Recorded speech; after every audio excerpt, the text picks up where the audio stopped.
అరవింద్ బాబు అనుచరులతో కలిసి క్యాసినో నడిపించారని అన్నారు మాజీ ఎమ్మెల్యే గోపిరెడ్డి శ్రీనివాసరెడ్డి. కోటప్పకొండ పండుగ ఈ ఏడాది ఘనంగా జరిగిందని విమర్శించారు. కొత్తగా వచ్చిన అధికారులు కొత్త ప్రయోగాలు చేయటం, ఎమ్మెల్యేకి సరిగ్గా అవగాహన లేకపోవటమే దీనికి కారణమని అన్నారు. బస్టాండ్ కిలోమీటర్ల మేర దూరంగా పెట్టడం వల్ల భక్తులు చాలా ఇబ్బందులు ఎదుర్కోవాల్సి వచ్చిందని తెలిపారు. ఘాట్ రోడ్డు 3 గంటలు బ్లాక్ అవడంతో భక్తులను మెట్టు మార్గానికి తరలించడంతో చాలా ఇబ్బందులు పడ్డారన్నారు. అసలు కొండ దగ్గర స్థలంకు ఎమ్మెల్యేకు, ఎమ్మెల్యే అనుచరులకు ఏంటని ప్రశ్నించారు. 40-50 సంవత్సరాల నుంచి ఈ సంవత్సరం జరిగినంత ఘోర వైఫల్యం ఎప్పుడూ జరగలేదనేదే భావిస్తున్నాం.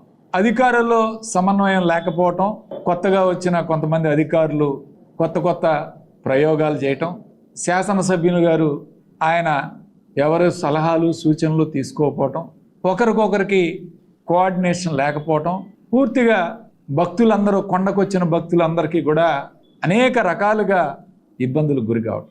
మొట్టమొదటిది బస్టాండ్ ఎక్కడో 1 కిలోమీటర్ అవతల ఏర్పాటు చేయటం.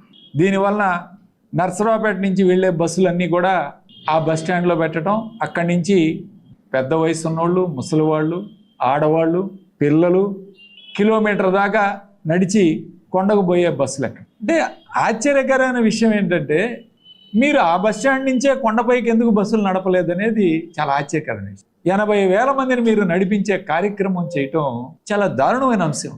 కోటప్పకొండ తిరణాల 40-50 సంవత్సరాల నుంచి ఈ సంవత్సరం జరిగినంత ఘోర వైఫల్యం ఎప్పుడూ జరగలేదనేదే భావిస్తాం.